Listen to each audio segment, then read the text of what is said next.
നമ്മുടെ നാട്ടിൽ പോലീസുകാരെ കണ്ടാൽ മുട്ടിടിച്ചിരുന്നൊരു കാലമുണ്ടായിരുന്നല്ലേ. കവലകളിലും നാട്ടുംപുറങ്ങളിലും പോലീസ് ജീപ്പ് കണ്ടാൽ തന്നെ എഴുന്നേൽക്കാത്ത ഒരു ചട്ടമ്പി പോലും കാണില്ല. എന്നാൽ ഇപ്പോഴത്തെ പിള്ളേർക്ക് എന്ത് പോലീസ്? കള്ളും കഞ്ചാവും അടിച്ച് പോലീസിനെയും തല്ലുന്ന യുവാക്കൾ നാട്ടുകാർക്കും പേടി സ്വപ്നമാണ്.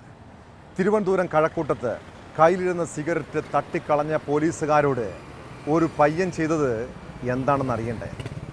പൊതുസ്ഥലത്ത് സിഗരറ്റ് വലിച്ചതിന് കുളത്തൂർ സ്വദേശി റയാൻ ബ്രൂണോ എന്ന 19കാരൻ നിന്നും പോലീസ് സിഗരറ്റ് വാങ്ങിക്കളഞ്ഞു. പിന്നാലെ പോലീസുകാരെ ബൈക്കിൽ പിന്തുടർന്ന് റയാൻ ഹെൽമറ്റ് കൊണ്ട് തലക്കടിച്ചു. അമ്മയും കൂട്ടിയെത്തി പോലീസ് വാഹനം തടഞ്ഞാണ് യുവാവ് പോലീസുകാരെ തല്ലിയത്. കേസിൽ പ്രതിയെ പോലീസ് അറസ്റ്റ് ചെയ്തിട്ടുണ്ട്. പൊതുസ്ഥലത്ത് മദ്യപിക്കുന്നതും കള്ളു കുടിക്കുന്നതും തെറ്റാണെന്ന് ഈ പിള്ളേർക്ക് അറിയില്ലാഞ്ഞിട്ടാണോ അതോ തലയ്ക്ക് വെളിവില്ലാത്തതാണോ പ്രശ്നം?